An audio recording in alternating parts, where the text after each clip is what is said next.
Hello दोस्तों, मैं Adarsh Kumar ideal classes में आपका स्वागत करता हूं। आप कैसे हो? शानदार हो, जानदार हो। आज खूबसूरत सब्जेक्ट लेकर हाजिर हूं, फिजिक्स, जिसमें हम लोग विद्युत क्षेत्र की तीव्रता कुछ पहले भी किए हुए हैं और आज सिर्फ बिंदुवत आवेश के बारे में करेंगे। Electric field intensity due to point charge, सिर्फ point charge, system of charge के लिए नहीं है, ये केवल पॉइंट ऑफ चार्ज के लिए है। तो पॉइंट ऑफ चार्ज के लिए थोड़ा सा आप माइंड को सेटअप करेंगे और आसानी से विद्युत क्षेत्र की तीव्रता विद्युत आवेश के कारण से निकाल सकते हैं। आप हल सोचिए, टेस्ट चार्ज यदि हम लेते हैं तो ये होता है plus Q not. Q not मतलब ही है कोई आवेश नहीं। जब कोई आवेश नहीं है तो विद्युत क्षेत्र बनेगा नहीं, तो विद्युत क्षेत्र बनेगा नहीं तो विद्युत क्षेत्र की तीव्रता निकालेंगे कैसे? थोड़ा सा सोचिए। इसका मतलब कि ये जो टेस्ट चार्ज लिया जा रहा है, ये जो टेस्ट चार्ज लिया जा रहा है, ये टेस्ट चार्ज सिर्फ विद्युत क्षेत्र की तीव्रता को ज्ञात करने के लिए लिया जा रहा है। इसका मतलब कि इसके आसपास कोई ना कोई आवेश होगा। हमने मान लिया प्लस क्यू आवेश है। क्या मान लिया गया? प्लस क्यू आवेश मान लिया गया। जैसे ही यहाँ आवेश मानते हैं तो विद्युत क्षेत्र बनना शुरू हो जाता है। लेकिन ये इतना छोटा चार्ज है कि इसके कारण से कोई क्षेत्र नहीं बन पाता है। लेकिन इस आवेश के कारण से विद्युत क्षेत्र बनता है। अब विद्युत क्षेत्र बनता है तो विद्युत क्षेत्र के कारण से बल लगता है।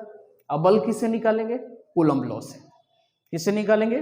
कूलम्ब लॉ से निकालेंगे। जब कूलम्ब लॉ से इसको निकालेंगे तो क्या हो जाएगा? फोर्स निकालेंगे तो 1/4 पाई एप्सिलॉन नॉट क्यू, एक है आपको क्यू नॉट, बटा में कितना हो जाएगा? दूरी कितना लेते हैं? आर ले लेते हैं, तो दूरी आर है तो ये कितना हो जाएगा? आर स्क्वायर हो जाएगा। ये आर स्क्वायर हो जाएगा। अब आप बल निकाल लिए और विद्युत क्षेत्र की तीव्रता आप जानते हैं क्या? ई बराबर होता है F/Q नॉट, जहां ये Q नॉट टेस्ट चार्ज होता है। सिर्फ ये परीक्षण आवेश का काम करता है और Q नॉट का मतलब ही होता है कोई आवेश नहीं है। इस आवेश पर ये निर्भर नहीं करता है इस विद्युत क्षेत्र की तीव्रता। तो ये force between plus Q and ये टेस्ट चार्ज के बीच फोर्स कितना लगा? 1/4 pi epsilon not Q not बटा में आर स्क्वायर। तो वैल्यू पुट कर देंगे 1/4 pi epsilon not Q not बटा में आर स्क्वायर, और आपका टेस्ट चार्ज कितना है? Q not. ये से ये कैंसिल हो गया तो क्या निकल के आ गया? 1/4 पाई एप्सिलॉन नॉट क्यू बटा में आर स्क्वायर।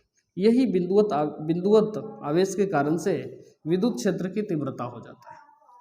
सबसे पहले विद्युत क्षेत्र की तीव्रता निकालना है आपको पॉइंट ऑफ चार्ज के लिए।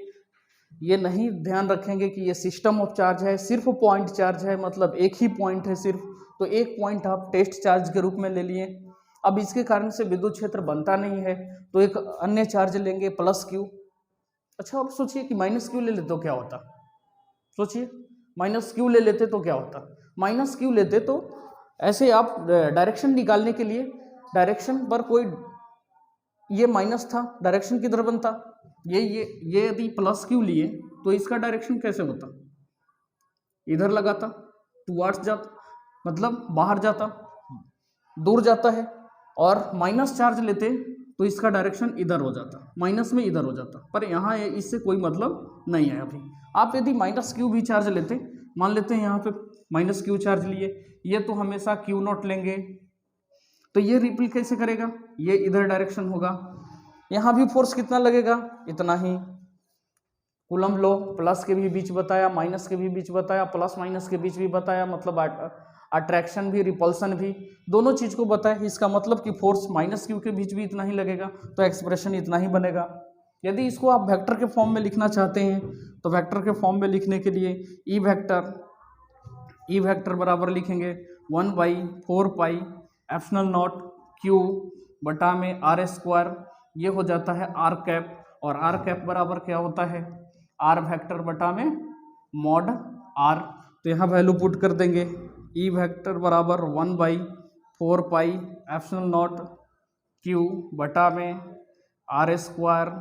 और यहाँ रखेंगे r वेक्टर बटा में मॉड r, तो यहाँ कितना हो जाएगा E बराबर 1/4πε0 क्यू बटा में ये हो जाएगा r का क्यूब और ये हो जाएगा r वेक्टर।